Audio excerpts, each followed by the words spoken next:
For the latest breaking news, let's go to Art Harris, investigative journalist of artharris.com. Art, what happened? What's the latest?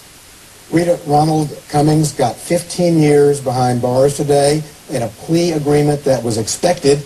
He pled guilty to 3 counts. He could have gotten up to 70 years, and he is the latest domino to fall in this case. It's a drug case, a drug trafficking case, but law enforcement has been using him to try to turn his ex-wife, Misty Crosland, into producing the information they say she has about the disappearance of his daughter, Haley.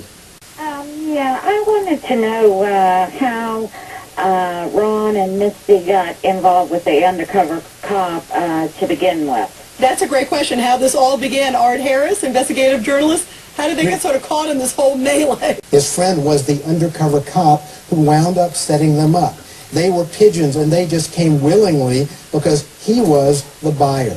And they were caught on hours of videotape in the car, and they just gave it up. They didn't even need any witnesses for this case, Rita. You know, one of the other things, Art, I got to ask you about this. I thought this was interesting. The attorney for Ron Cummings' dad, you asked him, does Ron think Misty, his ex-wife, is a killer, is tied to the disappearance of Haley? And what did he say to you?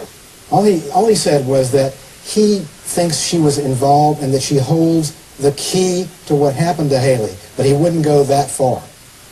Law enforcement has got her just where they want her. This was their strategy. Absolutely. To isolate Absolutely. her, This to is put her on the the dream rocks. right now. Exactly. They got her so desperate she started dealing drugs. Now they've got her facing possibly up to 240 years. She's going to be facing her sentencing next month. But right now they have this leverage. Her lawyer says she's told all she knows, that she's been squeezed harder than a Florida orange till only pulp is left. They say pulp fiction. Jeffrey.